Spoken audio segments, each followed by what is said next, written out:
The SureGear strain-wave gearboxes get huge gear reductions in a very compact size. How do they do that? Well, let's take a peek inside.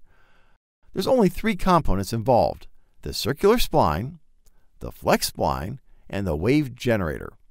The circular spline is mounted to the housing of the gearbox and it's stationary. The flex spline is mounted to the output shaft, but it's smaller than a circular spline. The wave generator is an elliptical bearing, so it engages the flex spline and the circular spline in these 2 regions. The input shaft rotates the wave generator, which meshes the flex spline's gear teeth with the circular spline. But because the flex spline has 2 fewer teeth, look what happens. The flex spline and the output shaft rotate 2 teeth relative to the base for each full rotation of the input shaft. And that's how the strain wave gearbox gets such huge gear ratios in such a small package. To change the gear ratio, you just change the number of teeth. No need to change the sizes of gears or add extra stages like we do with planetary gearboxes.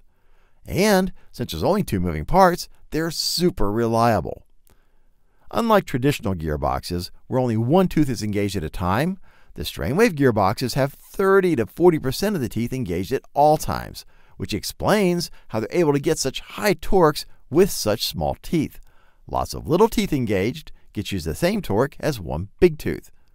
And the best part, 0 backlash.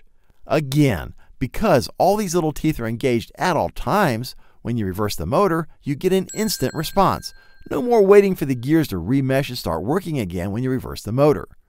And all of that makes these gearboxes super efficient and low noise.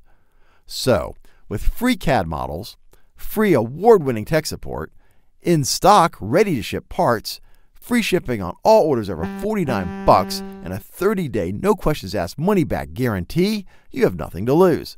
Try one today at AutomationDirect.com.